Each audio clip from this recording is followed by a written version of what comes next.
Ustedes 2, 3, falta una compañera. Tú 4 y tú también 5, porque ya llevas varios días. Buenos días, señor presidente. Alberto Marroquín Espinosa, de Frecuencia CAT, de JF Informa desde Cancún y desde el portal en Querétaro esahoraam.com. Señor presidente, ¿qué diferencia tendría el aeropuerto de Tulum con el AIFA, Aeropuerto Internacional Felipe Ángeles? Sabemos que 75 ingenieros militares participaron en la edificación del AIFA y viajaron a Quintana Roo para continuar con las obras del Tren Maya en el tramo de Tulum y también con el aeropuerto. ¿Qué diferencias habría o están proyectadas del aeropuerto del AIFA con el de Tulum? Bueno, va a ser un aeropuerto internacional de calidad, igual que el aeropuerto Felipe Ángeles. Se va a construir muy cerca de Tulum, aun cuando el terreno está en el municipio de Felipe Carrillo Puerto, porque es un municipio muy grande. Felipe Carrillo Puerto tiene más extensión que el municipio de Tulum y llega sus tierras ejidales hasta muy cerca de Tulum. A ver si tienen por ahí el plano de la vez pasada. Entonces, ahí los ejidatarios de Felipe Carrillo Puerto dieron todas las facilidades, se han portado muy bien, como toda la gente de el sureste y de los pueblos por donde va a pasar el Tren Maya. Aquí está Tulum y el aeropuerto va a estar por aquí, más cerca, por aquí. Pero los terrenos son, no veo, Carrillo Puerto, sí, de Carrillo Puerto. Entonces, 1,200 hectáreas adquirieron aquí. Entonces va a construir el aeropuerto, van a construir los ingenieros militares, pero tienen también este tramo de Escárcega hasta Tulum. Son 2, el tramo 6 y el tramo 7 del tren más el aeropuerto. Ya salieron, hoy salen 80 ingenieros militares más. Se van a poner 10 campamentos desde Escárcega a Tulum, porque como hablábamos ayer o antier, ya estos tramos ya están contratados. Este es el tramo 1 de Palenque a Escárcega, este es el tramo 2 que va hasta Calquiní, este es el tramo 3 de Calquiní a Izamal, este es el 4 de Izamal a Cancún, este es el 5 de Cancún a Tulum y el 6 y el 7. Entonces ya hay contratos, ya están trabajando en el terraplén. Yo creo que debemos de llevar ya como 700 kilómetros de terraplén para poner durmientes y los rieles, pero en total son 1,500 kilómetros. Entonces los ingenieros militares, el desafío, el reto es alcanzar a las empresas y terminar al mismo tiempo que las empresas que ya llevan como 2 años trabajando. Entonces eso es el aeropuerto de Tulum, va a estar, es un aeropuerto que va a ayudar mucho porque ya el aeropuerto de Cancún está saturado, tiene hasta 500, 600 vuelos, operaciones diarias. Entonces se requiere el aeropuerto de Tulum para seguir recibiendo turistas, porque va a seguir creciendo va a ser un detonante. La región. Gracias, señor presidente. Fíjese que el 23 de diciembre la directora de CAPUFE anunciaba la contratación del personal de outsourcing en todo el país, incluso mandó un escrito informando, o sea, con gusto que, pues, de acuerdo al decreto que usted había emitido, que se contrataba a ese personal, que incluso había personas de más de 15, 16 años de servicio como outsourcing, y pues resulta que los despiden masivamente, allá sobre todo en las plazas de cobro de Malpasito, Tabasco, Yocosocautla, Chiapas, son de las que yo tengo ahorita evidencias de que gente que siempre ha laborado ahí, pues resulta que mejor contratan a familiares y amigos, y se habla también incluso de venta de plazas, eso no me consta, pero sí que en lugar de haber contratado, como usted, que era un derecho, romper con el outsourcing y contratar a la gente para que tenga mejores prestaciones, pues resulta que esos administradores de esas plazas de cobro hacen mal uso de ese decreto. Sí, ya se está viendo. La directora de CAPUFE, Elsa Beites, es una servidora pública ejemplar, es una gente honesta, una muy buena persona. Le tengo toda la confianza, la conozco desde hace 20 años. Estuvo trabajando en el gobierno de la Ciudad de México cuando fui jefe de gobierno. Y lo que está sucediendo es que está creciendo CAPUFE, porque durante el periodo neoliberal lo que querían era acabar con CAPUFE, porque todo era privatizado y CAPUFE es una empresa pública. Entonces eran concesiones para autopistas privadas, particulares. Y CAPUFE incluso hasta le fueron quitando autopistas que tenía. A veces se utilizaba hasta dinero público para apoyar en la construcción de autopistas privadas y en vez de darle a CAPUFE la administración de las autopistas, se les entregaban a los privados. Entonces todo eso se está resolviendo y está creciendo. Incluso acabo de estar en Tepoztlán porque estamos ahí ampliando la carretera que va a quedar muy bien. Vamos a inaugurar esa autopista desde La Pera, en Morelos, Cuernavaca, hasta Cuautla. En agosto se va a inaugurar, se está trabajando bien. Llevaba años que no se avanzaba en ese propósito. Se oponían también con razón, los comuneros, la gente de Tepoztlán, porque estamos hablando de uno de los lugares más bellos y místicos de nuestro país. No puedo decir el único, porque en todo México hay lugares así, pero este es excepcional. Tepoztlán es de una belleza y de una fortaleza espiritual única. Entonces, pues de una u otra manera, una autopista sí, interfiere en esa vida, ¿no?, de meditación, de tranquilidad. Querían hasta poner un campo de golf y los pobladores se lo pusieron y están cuidando su pueblo, la gente. Entonces también era una obra necesaria porque es mucho tráfico y había que resolver el problema de la vialidad, cuidando, no destruir. Se está terminando esa autopista. Y ahora que fui a la supervisión, ahí estaba Elsa y le pidió al subsecretario de Hacienda que le ayudara en unas plazas, porque está creciendo Capufe. Y yo tengo el compromiso con los trabajadores de Capufe desde hace años de que no iban a ser despedidos. Entonces, nada más para que tengan eso en cuenta, y seguramente Elsa ya nos está escuchando. Gracias. Y ya como último, ejidatario de Dónica del municipio de Amealco, Querétaro, le piden el apoyo para que vayan ingenieros forestales a hacer una auditoría a esa zona, porque hay una gran, hay mucha tala de árboles en esa zona, y la delegación de Profepa en Querétaro no tiene ingenieros forestales, no tiene personal especializado. Ojalá los pueda apoyar con esa parte, que es una petición que ellos nos hacen. Sí, con Luis Meneses, de la Comisión Forestal. Entonces le vamos a pedir. Muchas gracias, señor presidente. Muy bien. Colcozocuautla, en Chiapas, donde está esa caseta, se le conoce como Coita, sí, y calma Coita, que vamos ganando. Es un dicho de allá, que los de Coita y de Tuxtla y toda esa parte de Chiapas saben a lo que me refiero. Calma Coita, que vamos ganando. Así digo yo también. Cuando se ponen nerviosos algunos colaboradores, les digo calma Coita, que vamos ganando. Es que estaban jugando básquetbol Coita con otro pueblo, iba perdiendo Coita, y de repente alguien que se quedó dormido, no sé por qué razón, se levantó y gritó calma Coita, que vamos ganando, y iban perdiendo. Pero ahí está la caseta. Presidente, muy buenos días. Hans Salazar, de Noticiero en Redes. A propósito de lo que usted mencionó el día de ayer daba un adelanto de lo que viene como una iniciativa de reforma electoral. Pues ya caló el tema, me parece a mí. El día de ayer también usted tuiteó un mensaje de que el Tribunal Electoral del Poder Judicial de la Federación me exige que publique una sentencia en mi contra por el mensaje de la Nación del 1 de diciembre, porque si no lo hago, arrestan a Jesús y a la pobre Jessie, perdón, y hace una publicación de este tema. Esto, presidente, y lo cito, usted lo tuiteó el día de ayer, es un escenario donde, además, yo quisiera agregar, y aquí va mi pregunta, es que, por ejemplo, en la Ciudad de México, en la Benito Juárez, en la alcaldía Benito Juárez, señalan vecinos porque están repartiendo propaganda, un tipo de panfleto, para atacar a su gobierno, en términos de la consulta que viene. No dicen exactamente pues una postura que digan, bueno, nosotros nos oponemos por esto, o vamos contra, vamos a participar, o invitan a participar, como sería lo más lógico a decir no o a decir sí a la revocación por estas razones. Es muy evidente el tema de la guerra, de guerra sucia, el tema de mentiras, fake news, cosas que ya se han aclarado, no solamente aquí, sino periodísticamente hablando.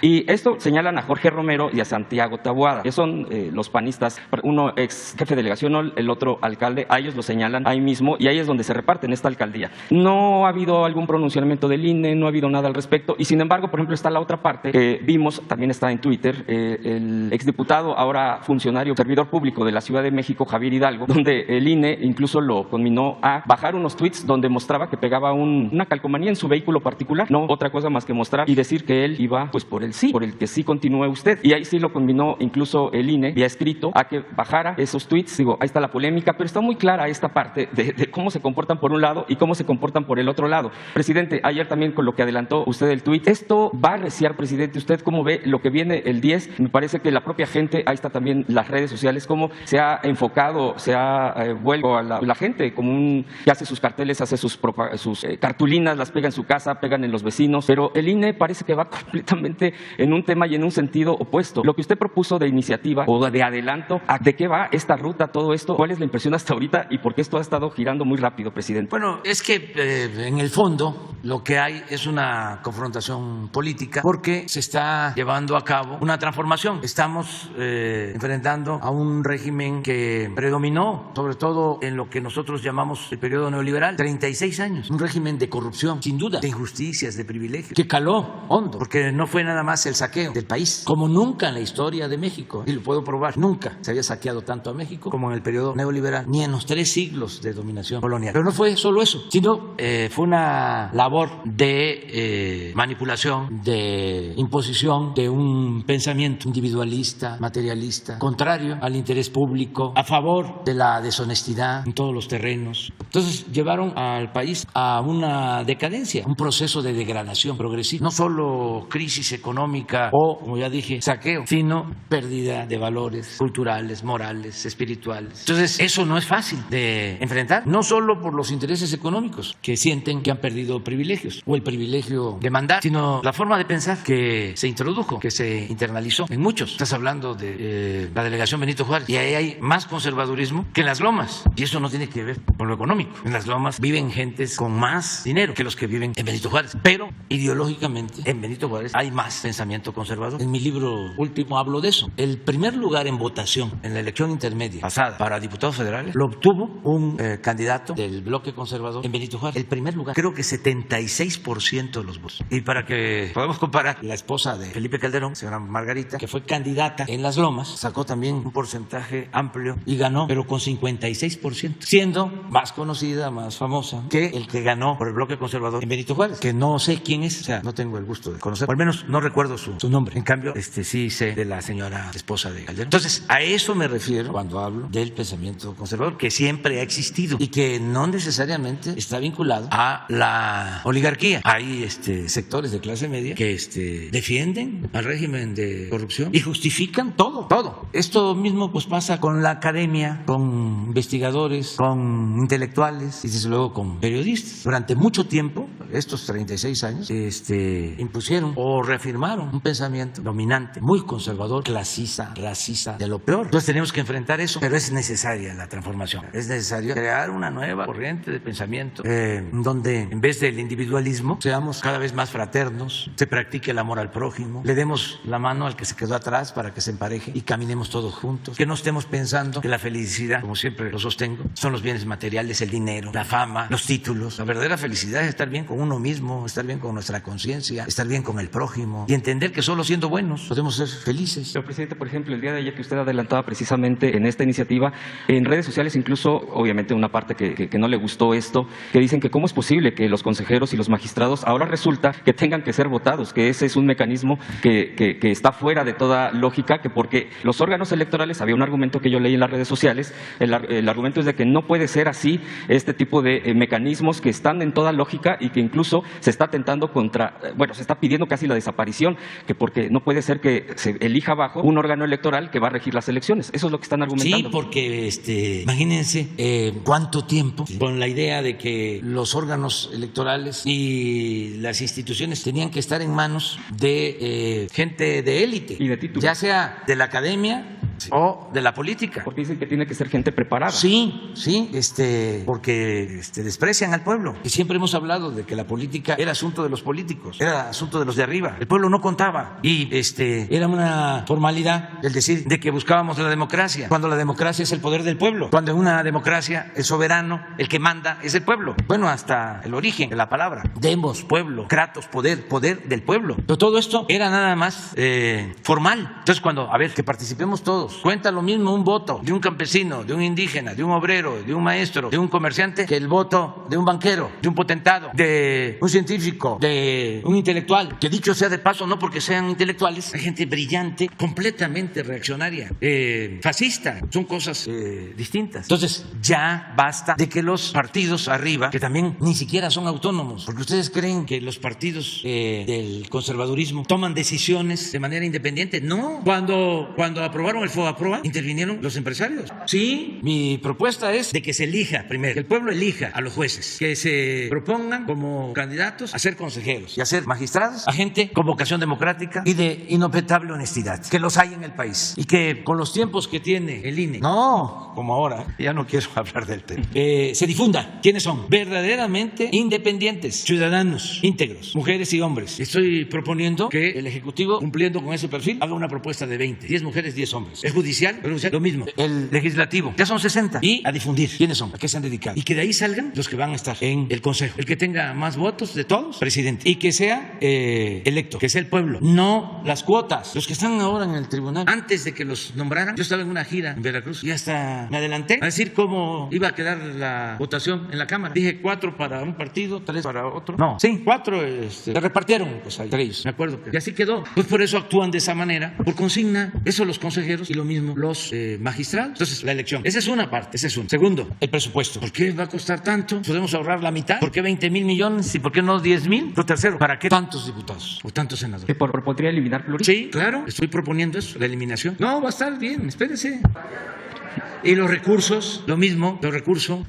Ahora con la pandemia les pedimos, devuelvan, tienen mucho, solo un partido devolvió 500 millones.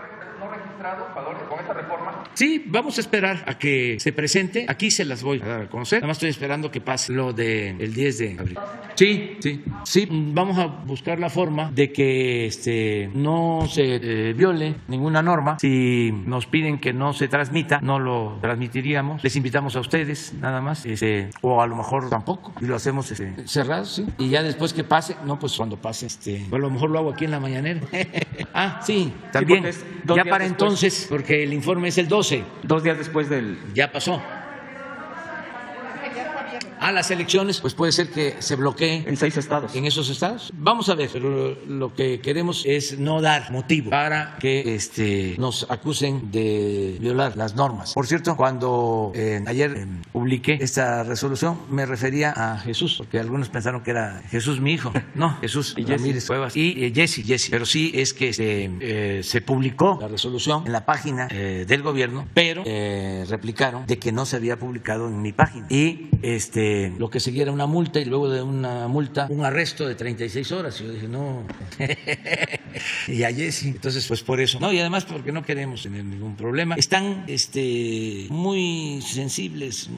No los quiero ni testerear. Están muy molestos. No les sale nada. En política, una de las cosas que no se debe hacer es el ridículo. Hay que cuidar eso. Entonces ya están, imagínense, en el Senado llevan un rompecabezas. ¿Cómo se le llama? Lego. Le llaman Lego. Un Lego de la casa de José Ramón, un Lego. Cuánta creatividad, ternuritas. Vi un video, un mensaje que me gustó mucho de una persona inteligente, que las hay muchísimas, la mayoría de los que actúan o interactúan en las redes sociales. A ver si lo pones, que habla, se llama el señor, a ver si me acuerdo, es Sin Línea su página. ¿Cómo se llama? Es que sí hay muchísimos, ¿sí? Pero su y hay otro también sobre esto. A ver, busca, porque hizo algo, presidente, sobre este asunto. Presidente, nada más de este tema para precisar, parte de la propuesta que ya usted comentó ahorita, incluso se tocaría el tema de eliminar los plurinominales, ¿sería totalmente eliminarlos? ¿Sería la propuesta dentro de esta iniciativa? Sí, es reducir el número. O reducir el número.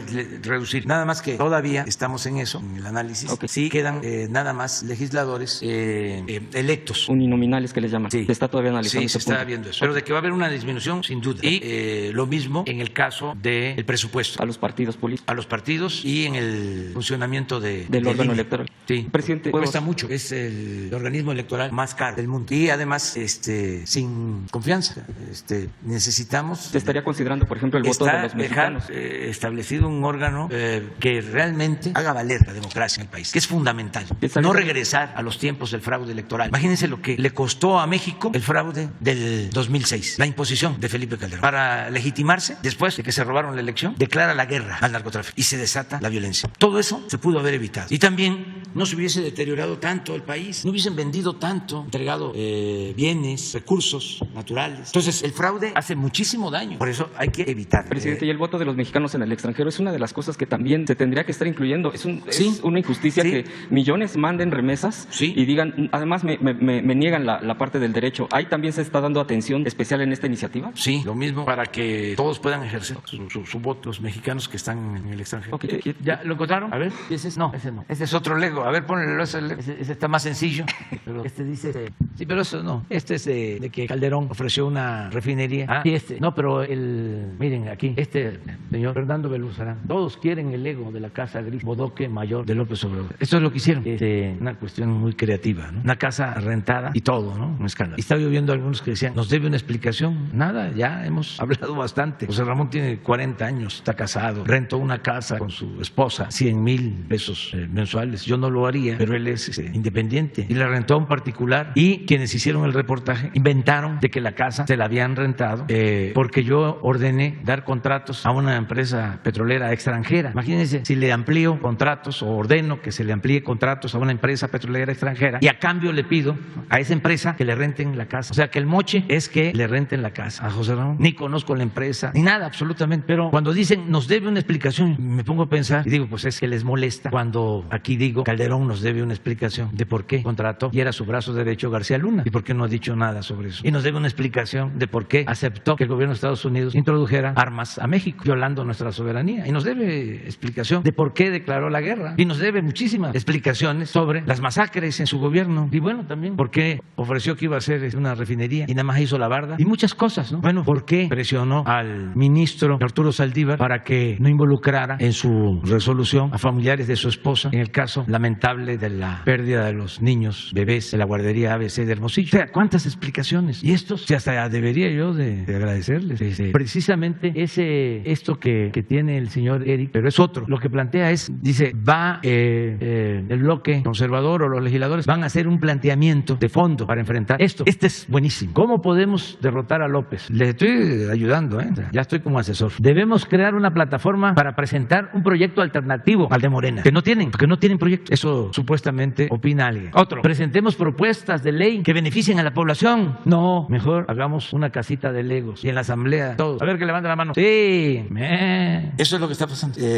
Y por eso pues, la confrontación. Pero en el tema de lo electoral vamos a hacer la propuesta para que se lleve a cabo la reforma constitucional y se va a dar a conocer para que la gente opine y participe. Sí, vamos a analizar la posibilidad de que se federalice el proceso electoral, que sea un órgano federalizado el que lleve a cabo todas las elecciones, precisamente para que no haya doble gasto, porque se tienen los órganos federales y también órganos estatales. Hay duplicidad. Podría tenerse, si hay una reforma constitucional, un solo órgano electoral federalizado. Por último, presidente, rápidamente, el fin de semana tuve la oportunidad de ir a Tabasco. Fui a Macuspana, a Tepetitán. Estuve ahí recorriendo las calles, estuve platicando con pobladores. Es muy interesante el proceso que se ha llevado también de rescate de espacios públicos, de área pública. Bueno, pues qué decir, es el pueblo de usted. Y preguntarle, porque una de las inquietudes o de las mayores inquietudes ahí mismo en el pueblo es la herencia de la educación, es lo mejor que se puede hacer, y a partir de eso pues hay un escrito que mandan de Tepetitán para que sea considerada una universidad Benito Juárez. Es no nada más el pueblo, sino las rancherías, todo esto que se pudiera estar considerando.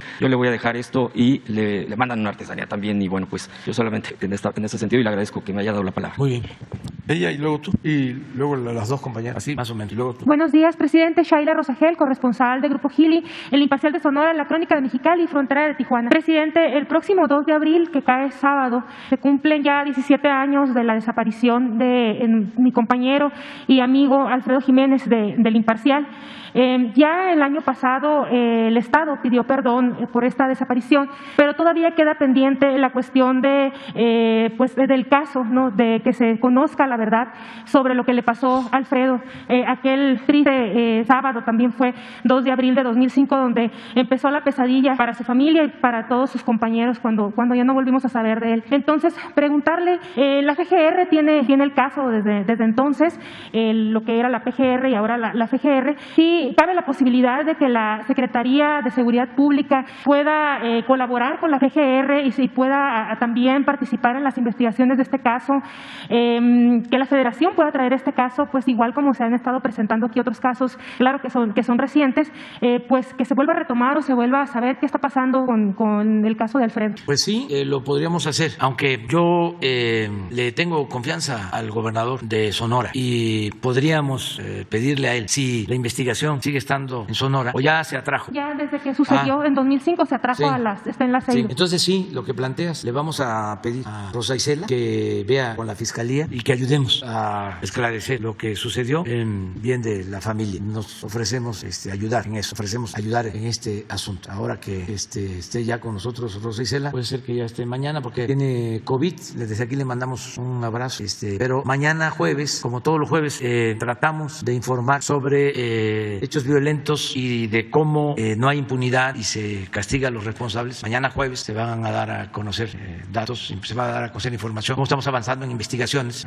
Ya en el caso de los periodistas asesinados, nos faltaba un caso y ya tenemos pues avanzada la investigación y ya hay detenidos casi en todos los casos. Sí, presidente, en el caso de Alfredo, pues fue hace mucho tiempo, fue en 2005 y pues reinó la impunidad y pues ha sido un caso que ha seguido impune a través de los años, pues fueron pasando los años y pues se convierte en más difícil, ¿no? Poder, sí, yo creo que investigarlo, pero pues sus papás, pues como le dije también el año pasado, pues guardan esa pequeña esperanza de al menos ellos dicen ya se conforman con saber dónde quedó su hijo, pero pues también esclarecer, o sea, qué fue lo que sucedió con Alfredo, porque desapareció y pues no volvimos a saber de él. Es nuestra responsabilidad, aunque haya sucedido antes, y además entendemos bien lo que sienten los padres y los familiares. Gracias, presidente. Bueno, en otro tema, presidente, preguntarle sobre la regularización de los autos chocolates y si ya tiene algún informe, algún avance de cómo va esta regularización y también sobre si ya decidieron cómo y cuándo se va el recurso que se obtenga de la regularización, cómo se va a repartir en las ciudades para el tema del bacheo. Ya va avanzando, ya se destrabaron muchos asuntos que hacían lento la regularización, ya se está avanzando. De todas maneras, vamos a pedir que mañana nos informe, ¿qué te parece?, de cuántos carros han regularizado hasta la fecha y cómo vamos en este asunto. Y que además ya se den a conocer los nuevos procedimientos, todo lo que se hizo para simplificar los trámites. Tengo información de que ya se está avanzando, pero mañana que nos informe. Buenos días, presidente. Miguel Arzate, del Sistema Público de Radiodifusión del Estado Mexicano, Canal 14. Preguntarle, señor presidente, tras la difusión de este video donde se observa a elementos de la Marina al realizar una operación, intervenir el basurero de Cocula, Guerrero, donde la entonces PGR determinó que los 43 estudiantes de Ayotzinapa fueron supuestamente incinerados. Ayer, los padres de los normalistas, padres y madres, se dijeron molestos, dijeron sentirse que le siguen viendo la cara. Pidieron abrir una investigación en contra del Ejército y la Marina, esto por no seguir su instrucción de dar a conocer toda la información que tuvieran acerca de este caso, con la intención de esclarecer los hechos. También piden que se cite a declarar al presidente Enrique Peña Nieto. Preguntarle, señor presidente, ¿usted sabe, tiene conocimiento si esta investigación contempla la declaración del expresidente Enrique Peña Nieto? Bueno, se está llevando a cabo la investigación, no termina todavía. Esto fue un informe que entregaron los expertos independientes que están ayudando en toda la investigación. Todavía falta seguir avanzando. Apenas y están declarando o acaban de hacerlo los marinos que se ven que están en el basurero y también los mandos superiores, pero hace poco tiempo. No, porque pues él no tiene ningún involucramiento en este asunto. El anterior secretario de Marina era el almirante Ojeda y los malquerientes, nosotros, ¿no? Quieren forzar, porque el almirante Ojeda estaba de jefe de zona naval en Acapulco. Lo que se debe de saber, sí se sabe, los adversarios quieren hacernos quedar mal a nosotros, ¿no? Incluso si pudieran echarnos la culpa a nosotros de la desaparición de los jóvenes, lo harían. Saben de que pues son decisiones que se tomaron a nivel central y que la Secretaría de Marina, como la Secretaría de la Defensa, tienen organismos de inteligencia para tareas especiales. Está demostrado que los que participaron en lo del basurero, los marinos que están actuando, que aparecen en las tomas y quienes dieron las órdenes, pues estaban actuando desde oficinas centrales, desde aquí. Eso lo digo porque de inmediato, ¿no? Denise Dresser, Dolia Esteve, que pues obedecen a otros intereses. No quiero polemizar más. Presidente, lo que estoy diciendo creo que se entiende, permíteme, que es interesante. Entonces, ya los responsables están declarando, porque en efecto, en la madrugada, todavía no era de día, y llegan unas camionetas al basurero y empiezan a poner unos bultos. Y ese mismo día, poco tiempo, llega la comitiva encabezada por el procurador. Y creo que ese mismo día, por la tarde o al día siguiente, es cuando se da a conocer la supuesta verdad histórica. Entonces, por eso lo del video. Pero es importante lo que estamos haciendo para conocer la verdad de que todo ese material se ha obtenido en este tiempo en que nosotros estamos gobernando. Si hubiese ganado otro candidato, pues eso no se hubiese conocido. Es más, ya hubiesen cerrado el caso. Esto es para hablar en plata, ¿no? Con claridad. Nosotros tenemos por convicción el compromiso de que se aclare este asunto. Eso la Fiscalía lo va a decidir. La Fiscalía especializada, no la Fiscalía General. Acuérdense de que hay una Fiscalía especial para este caso, que tiene todo nuestro apoyo, todo nuestro respaldo. Y la instrucción también que tienen todos los servidores públicos es contribuir con información, entregar toda la información. También decirles de que la Secretaría de Defensa está contribuyendo, entregando toda la información. Y también en nuevos hallazgos ha contribuido la Secretaría de la Defensa con documentos y otros datos. Presidente. ¿Mande?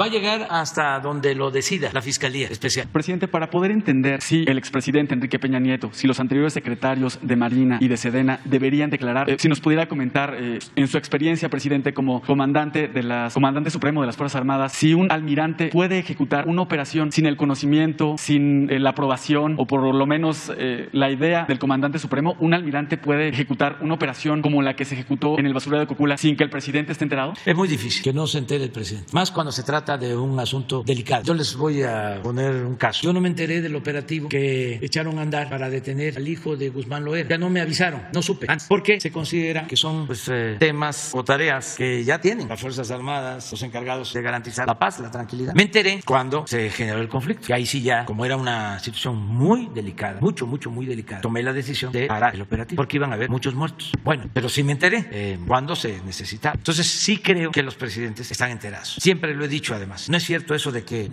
el presidente no sabía o el gobernador no sabía. No, sí se sabe. Entonces, no estoy culpando a nadie, porque también eso hay que tenerlo muy en cuenta. Una cosa es ser culpable y otra cosa es ser responsable. Se puede ser responsable pero no culpable. Y pueden ser las dos cosas, responsable y culpable. Pero eso es lo que puedo decir. Ahora, ¿quién va a resolver? La Fiscalía. Y tengamos confianza. Y este grupo de expertos va a seguir ayudando. Yo se los pedí de que nos siguieran ayudando, asesorando, indagando. Un año más. Sí, un año más y lo vamos a hacer porque tenemos el compromiso, pues no solo el presidente del Estado y la sociedad de saber dónde están los jóvenes, qué pasó realmente. Entonces estamos. Por último, presidente, para cerrar el tema, ayer nos adelantaba que el almirante, sobre todo que estuvo en esta operación, está declarando ante la Fiscalía o ya declaró ante la Fiscalía. Ya declaró. ¿Es un almirante que sigue activo en la Secretaría de Marina? Ya no, es que ya la mayor parte de que estuvieron en los mandos entonces ya están en retiro. No hace mucho que se retiraron. Acuérdense que al llegar a determinada edad, si son mandos superiores en Marina y en el Ejército, 65 años, van al retiro y no hay excepciones. Son muy contadas las excepciones. Muy estricto lo del retiro a determinada edad. Gracias, presidente. Buenos días a todos. Nancy Rodríguez de Oro Sólido y Empuje Migrante. En primer lugar, presidente, aquí afuera de Palacio Nacional llegó muy de madrugada el señor Román Sánchez, muy angustiado y triste porque su hijo perdió la vida en Santa Rosa, California, en un accidente automovilístico. Entonces pide si la Secretaría de Relaciones Exteriores podría recibirlo para que reciba apoyo por parte de usted. No sé si sería ahora posible. Mismo, sí. Sí, está aquí afuera sí. el señor. Tú lo ves, de favor. Ok, gracias, presidente. En otro punto, presidente, en México son más de 10 millones de hermanos que se gobiernan por el régimen de usos y costumbres. Estoy de acuerdo con usted, la última vez que tuve la oportunidad de preguntarle, que en su mayoría son gente buena, trabajadora y honrada. Pero, presidente, estuve hace unos días en San Martín Peras, Oaxaca, y constaté pues el engaño y la corrupción que padecen por un puñado de dirigentes. Pues ellos mismos ya los llaman traidores a su sangre, porque por ellos mismos fueron nombrados. Presidente, al llegar a la localidad empezaron las amenazas por WhatsApp a nosotros. Primero amenazaron, les vamos a dar una golpiza y después les meteremos unos balazos, advirtieron a través de WhatsApp. Pero bueno, pues yo en lo personal decidí seguir la travesía a pesar de las amenazas, presidente. Se sumaron a la caravana cuando íbamos llegando a este poblado allá en Oaxaca, aproximadamente pues más de una decena de automovilistas, de pobladores de la región con sus trocas, con sus coches, y acompañados de 2 patrullas, pues pudimos llegar a la plaza principal de San Martín Peras. Están ahí los videos publicados, lo cual demuestra pues la inseguridad y las amenazas que están siendo objeto los pobladores. Están en crisis, presidente, no hay autoridades, abandonaron la presidencia municipal, no hay mandos, no hay quien firme actas de nacimiento, no hay quien firme defunciones y entre otros trámites. También, presidente, algo muy grave es que ya le habían revocado el mandato mandato a este presidente municipal, Román Juárez Cruz, pero fíjese que intervino el gobierno del estado a través del Poder Judicial y le otorgó un amparo. Entonces aquí ya se está viendo pues la intervención del gobierno estatal y bueno, y también con engaños, la verdad, habría que revisar bien el expediente. Es que dicen que fue una resolución de la Suprema Corte de Justicia. Seguramente tienen algo de razón, pero sí sería cuestión de revisarlo, presidente, porque además no es el único municipio. También, presidente, constaté obras inconclusas, millonarias, o sea, tienen ahí los letreros de que se terminaron obras por 1 millón, 2 millones, 4 millones, 7 millones de pesos, y lo cual quiere decir, como usted también bien dice, hay los recursos, pero se están desviando los recursos. Ahora, al puro estilo pues de los gobiernos anteriores, ¿no, presidente? Priistas, panistas, incluso son las mismas acciones que se tiene en el gobierno estatal del señor, también le achacan muchísimo que los protege, Alejandro Murat. También este presidente municipal, presidente Román Juárez Cruz, y sus colaboradores pues ya tienen su clásica casa, como usted dice, casota grande, recámaras, 2 pisos, manejan autos de lujo, un Audi, que cuando llegué yo ahí a la plaza, lo escondieron, se lo llevaron, una camioneta Audi. Entonces, bueno, pues son hombres y mujeres muy angustiados, presidente, con lágrimas, nos pidieron que por favor se le intervenga porque ya están cansados pues del abandono y de la corrupción. Y por eso sería importante, presidente, le pedí, le solicité su intervención para revisar estos municipios, porque ya estoy recibiendo más denuncias de otros municipios, presidente. Y pues de Oaxaca, presidente, me fui a California, a Salinas, California, donde viven los familiares de estas comunidades. Déjeme decirle que ya son más de la mitad de los pobladores. Tan solo en este municipio son aproximadamente 20,000 pobladores. La mitad están ya en Estados Unidos. Entonces, ellos también pues están empujando esta revisión por parte de usted. Y en este sentido, presidente, también fíjese que en estas comunidades de usos y costumbres, ellos que están fuera de México, que son varios millones ya de usos y costumbres, no tienen derecho al voto porque tiene que ser presencial. Entonces, también le piden su intervención, o en este caso, que usted les pudiera ayudar para que ellos en Estados Unidos o desde Estados Unidos también tuvieran la oportunidad de votar para elegir a sus dirigentes, porque pues no pueden. Entonces, eso serían las dos cosas, presidente. Sí, yo, como te dije la vez pasada, admiro la organización de los pueblos de Oaxaca. Sostengo de que el pueblo de Oaxaca es de los pueblos con más cultura en el mundo. Esto no le gusta a los conservadores, pero es la verdad. Es algo único, excepcional. No hay en el mundo, o no conozco casos así, donde la gente está organizada abajo, en donde no hay ambiciones, en donde hay una auténtica democracia comunitaria, en donde las autoridades dan servicio, no cobran. El miembro de una comunidad tiene que dar servicio desde joven, empiezan como topiles y van ascendiendo. Y su máxima ilusión es llegar a ser miembro del Consejo de Ancianos. ¿Y cuál es la recompensa por servir? El ser reconocido por su comunidad, por su pueblo. Todo esto acompañado del tequio, es decir, de la ayuda mutua, del trabajo comunitario, del respeto a los adultos mayores, a los niños, el respeto a la naturaleza, la limpieza de todos los pueblos. Es algo, la verdad, único. Son 417 municipios gobernados así, por usos y costumbres. Sí hay, desde luego, conflictos como estos a los que haces tu referencia, que llevan ya tiempo en una etnia, en una cultura. Hay 2, 3 corrientes o grupos o movimientos y se enfrentan. Esto ha pasado lamentablemente en la zona triqui, pero se está ayudando y también ellos están con deseos de que se busque la reconciliación, la paz. Esto lo está atendiendo Alejandro Encinas y también nos ayuda el gobernador Alejandro Murat. Hay quienes tienen una idea distinta, pero nosotros procuramos trabajar juntos, gobiernos municipales, el gobierno del estado de Oaxaca y el gobierno federal. Entonces vamos a seguir atendiendo este caso, presidente, si usted me permite, con Alejandro Encinas. Sí, si usted me permite, precisamente ahorita que acaba de tocar lo de la región triqui, están tan exaltados los ánimos que ellos mencionan, estuve yo ahí, le digo, y me dicen, los triquis cuando no les cumplen sus dirigentes los matan, los asesinan. Entonces, sí sería cuestión de voltear a ver y atender, porque pues que no se generalice este tipo de, porque se puede desbordar esta violencia, y sobre todo de que ahí están ya los testimonios, fueron más de 20 videos que hice en varias regiones en colindancia con Guerrero. Entonces, bueno, precisamente para evitar este derrame de sangre y sobre todo de pues hacer justicia, porque efectivamente, como usted bien lo dice, están los recursos. Estamos hablando tan solo en ese municipio de cerca de 100 millones de pesos al año, presidente, que se entregan y están desviados. Aquí le voy a dejar, presidente, si usted me permite, todo el el documento que me hicieron ellos y que está aquí certificado todo lo que han hecho con Leti, no lo sé. y toda la documentación que se entregó incluso aquí en México para darle seguimiento, porque están empujando también nuestros hermanos migrantes muchísimo desde allá, desde Estados Unidos. Sí, vamos a seguir con Alejandro Encinas y con el gobernador. Con el señor Adelfo, creo. Sí, y Adelfo, Regina. Y también el problema ahí que se presenta, aunque, repito, es de lo mejor en organización social y en cuanto a gobierno, nada más que no es tampoco una sociedad perfecta, ¿no? El otro asunto que hay que atender ahí, que es motivo de conflictos, es la distribución del presupuesto, porque llega el presupuesto a el municipio y se queda, no en todos los casos, pero no se hace un reparto a las comunidades, a las agencias, y eso es motivo de conflicto. Entonces, entre las agencias y las autoridades que destinan los fondos a las cabeceras municipales y no a las agencias, porque estamos hablando de 570 municipios. Y son 10 millones de mexicanos. Pero agencias, pues deben de ser como unas 20,000, 30,000 agencias, comunidades pequeñas comunidades. Entonces, ahí estamos. Y yo voy a Oaxaca, creo que es de los estados que más visito. Voy por lo general una vez al mes. Acabo de ir el día 20 de marzo y voy a regresar y voy a seguir atendiendo. Muchas gracias, presidente. La compañera. Buenos días, presidente. Meme Yamel de Da Mexico News y de Sin Censura. Dos planteamientos. El primero, presidente, tiene que ver con Motul, Yucatán. Hablando de territorios, hablando de ejidos que no son defendidos por ambientalistas ni famosos, tenemos el caso de tres adultos mayores. Dos de ellos de 80 años.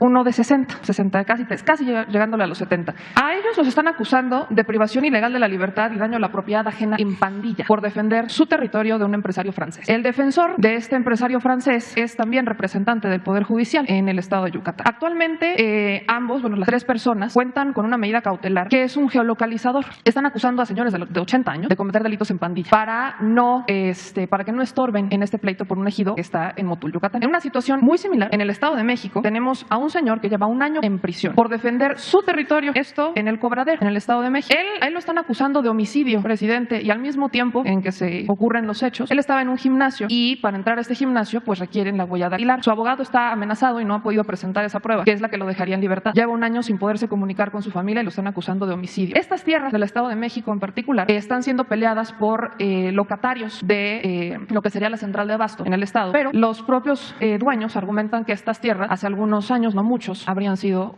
interés de Raúl Salinas de Gortari. En este caso en particular en el Estado de México es un poco todavía más grave, los dos son delicados, pero en este caso tenemos que literalmente si cualquiera de los vecinos que ya tiene una propiedad en este lugar que es el Cobradero y sale a hacer cualquier cosa, sale de su propiedad, se va de vacaciones o sale el fin de semana, llegan y le quitan la casa y literalmente las están demoliendo. Entonces ambos casos, aunque sé que son competencia estatal, presidente, estamos hablando de casos en donde se están fabricando delitos para que no estorben los propietarios de sus tierras. ¿Qué podría hacerse en estos casos? ¿Puede intervenir el gobierno federal? ¿Qué se puede hacer? Porque no hay defensores aquí que salgan a hablar por él. Ayudar, vamos a pedirle a Leti que se ponga de acuerdo contigo y que con Rosa Isela Rodríguez se vea. Es muy importante que se sepa, esto para información de la gente, de que ya el Poder Judicial Federal está fortaleciendo en los estados sus defensorías de oficio, defensorías del pueblo, para que abogados, mujeres y hombres, ayuden a la gente que no tiene recursos para contratar un despacho de abogados. Y además, en la reforma al Poder Judicial ya se establecen mecanismos para que muchos casos que tienen que ver con el fuero común puedan litigarse en el Poder Judicial de la Federación. Entonces son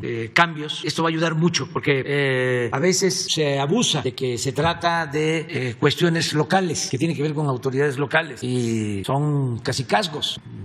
La gente no tiene posibilidad de acudir a otras instancias para que le hagan justicia. La reforma al Poder Judicial ya trata este tema en esos dos propósitos, que haya abogados que ayuden a quienes no tienen para pagar despachos jurídicos y que se pueda acudir a instancias federales. Entonces esto aprovecho para informarlo. Ojalá y el Poder Judicial dé a conocer estas reformas que van a ayudar mucho para que no haya abusos en el ámbito local. Eso es lo que puedo comentarte. Y se ponen de acuerdo y nosotros ayudamos. Gracias, presidente. En los dos casos. En un segundo planteamiento.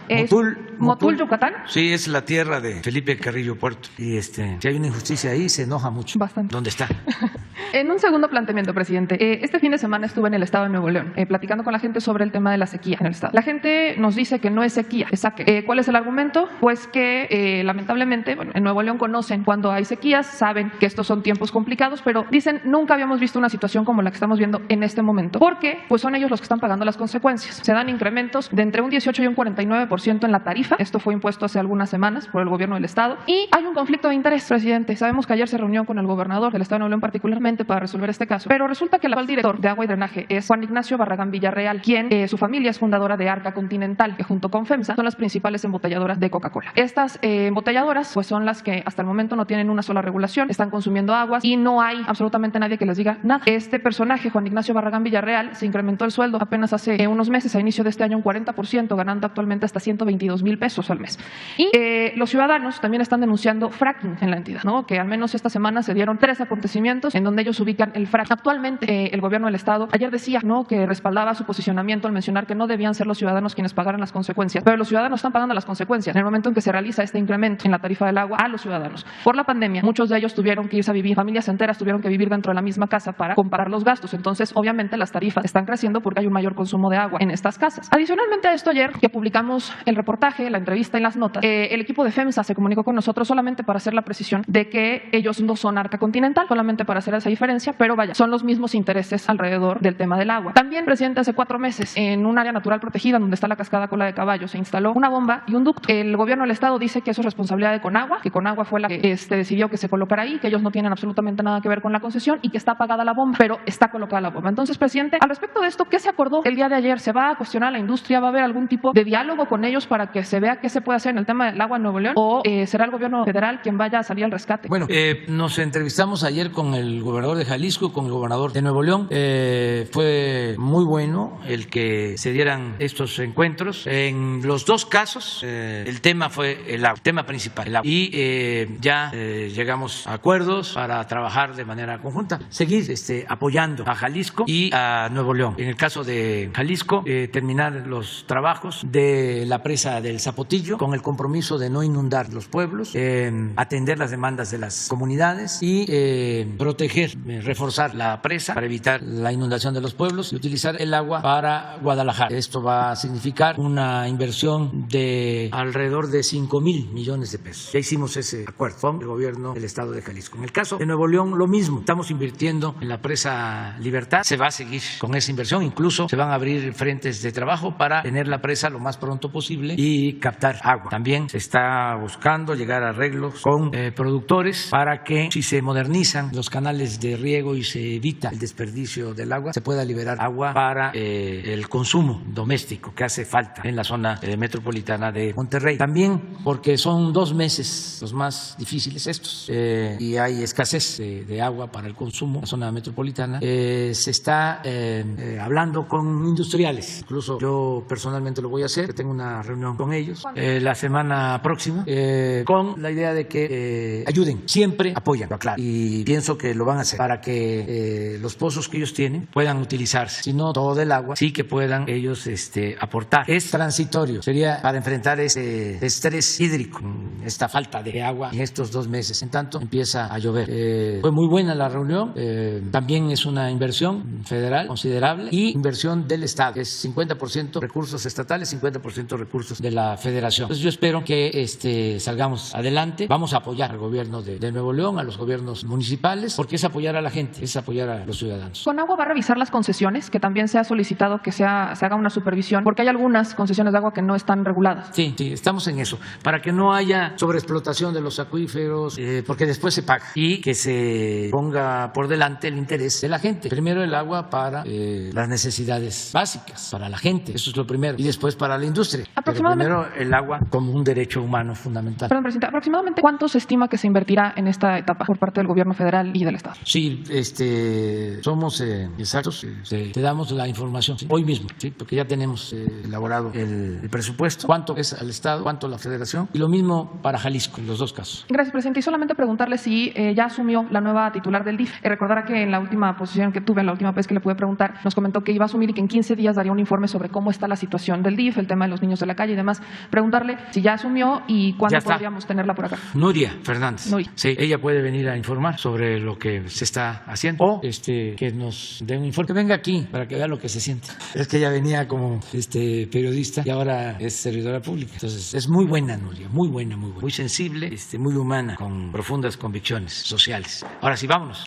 Por fin, presidente, menos mal. Gracias, buenos días. Soy Alberto Peláez. Es la tercera vez que vengo en este año a este ejercicio de la mañanera. En septiembre usted me dijo, no dejes de venir, aquí estoy. En este ejercicio que debo decirle, a mí me gusta, desde el punto de vista periodístico, es de los mejores. Llevo 40 años dedicado a este oficio. Mire, presidente, desde el punto de vista personal, yo tengo mucha empatía con usted. Se lo digo con franqueza. Y desde la franqueza y desde la confianza que tengo, quiero preguntarle lo siguiente. En la mañanera aparece el nombre de España de manera reiterada y no siempre para bien. Es verdad, y puedo estar de acuerdo con usted, que puede haber una serie de grupos, un puñado de empresas que tal vez hayan podido cometer irregularidades, no lo sé, pero pudiera estar de acuerdo con usted.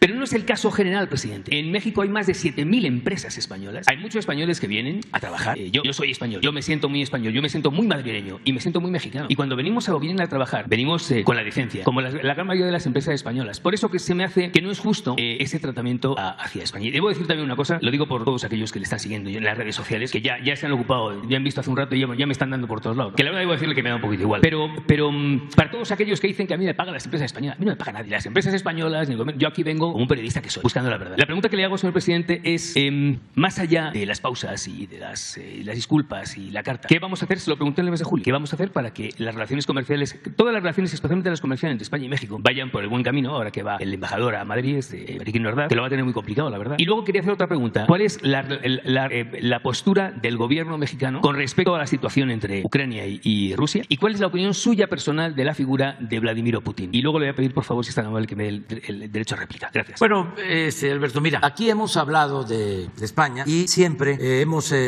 separado, distinguido al pueblo español con las élites del poder económico y del poder político en España. Son dos cosas distintas. Entonces, respetamos mucho al pueblo español, es un pueblo admirable, sobre todo los migrantes que salen adelante con trabajo, como todos los migrantes del mundo, que son seres excepcionales, los migrantes mexicanos, los migrantes de cualquier país. Sin embargo, la élite en España no se ha portado bien con México y con nuestro pueblo. Primero porque han abusado y empresas y bancos han sacado ganancias exageradas de México y se han metido en asuntos que solo corresponden a los mexicanos. Han hecho hasta política en México. Una vez le dije al presidente de Iberdrola de que era ofensivo el que su empresa haya contratado al expresidente Calderón, que eso es ofensivo para México. ¿Y por qué esa actitud? Porque actuaban con mucha prepotencia y pensaban que México era tierra de conquista y México ya no es tierra de conquista. Entonces, por eso la pausa, que es buena para todos, para que nos ubiquemos primero nosotros y que no dejemos de pensar de que somos un país independiente, libre, soberano y que no actuemos como acomplejados pensando de que debemos de seguir rindiendo pleitesía a gobiernos extranjeros, que se llegó al colmo de que el de Coparmex de México va a acusarme con el rey. Eso por lo que corresponde a nosotros. Es un autoaprendizaje y lo que corresponde a las autoridades y a las empresas en España que se entienda de que no se pueden cometer abusos. Por eso la pausa. Esto no significa ruptura, no es que no haya relaciones con España. Acabas de mencionarlo. España es el segundo país en inversiones en México y lo va a seguir siendo. Y los empresarios españoles van a tener siempre apoyo y respeto del gobierno nuestro. Sí, hay un comportamiento ético. Sí, no, se apuesta al influyentismo y a la corrupción. Entonces eso es básicamente lo que puedo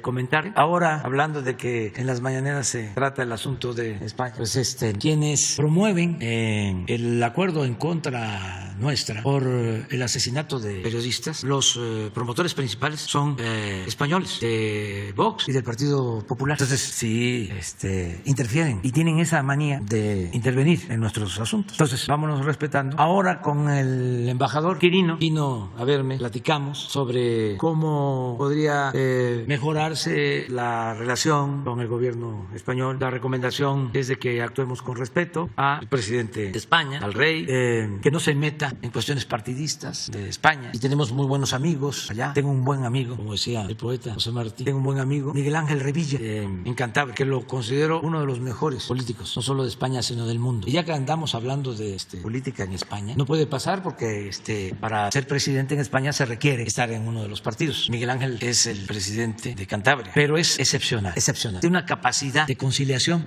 que le ayudaría mucho a España. Hasta ahí me quedo.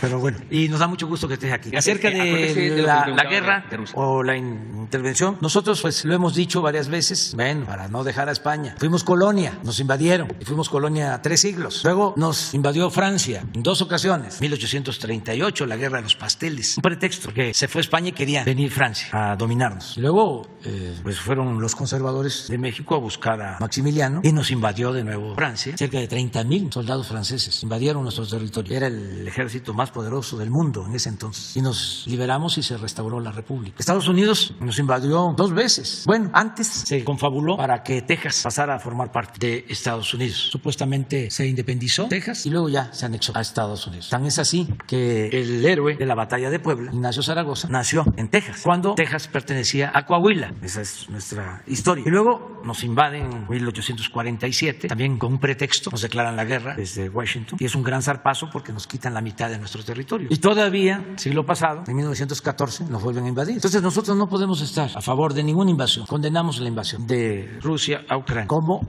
condenamos todas las invasiones. Pero no podemos tampoco llevar a cabo un protagonismo que vaya más allá de lo prudente para mantener nuestra neutralidad. Si me permite, presidente, mire, en este tema, el tema de Rusia, yo creo que la situación es tan sumamente grave que uno no puede ser imparcial. Yo entiendo que usted es el jefe del Estado, lo entiendo perfectamente, pero hay muchos homólogos suyos, jefes de Estado y presidentes o presidentes de gobierno de otros países, que han tenido que tomar una postura, porque la situación en estos momentos, y yo lo he vivido en muchas guerras, es extraordinariamente grave, presidente. Por eso quería preguntarle qué opinaba de la invasión, cuál es la postura y qué opina usted del señor Lo que deseo, Putin. Alberto, es de que se llegue a un acuerdo, que se consiga la paz, que la gente no sufra, que no se pierdan vidas humanas, es lo que deseo. Y si hay manera de que lleguen a acuerdos, porque no solo se trata de enfrentamientos de los pueblos, no, los pueblos siempre son ajenos a las decisiones que se toman en las cúpulas y que provocan las guerras. Es cosa de que se arreglen arriba. Ayer hablaba yo de que me dio mucho gusto, de que parece que va en buen camino el arreglo entre Estados Unidos y Venezuela, después de tantas cosas que se han dicho. ¿Y por qué el arreglo? Bueno, porque por la situación de Ucrania y el aumento en los precios del petróleo, Estados Unidos, considero, le conviene que pueda ser abastecido de petróleo de Venezuela, y ya autorizaron para que una petrolera estadounidense, Chevron,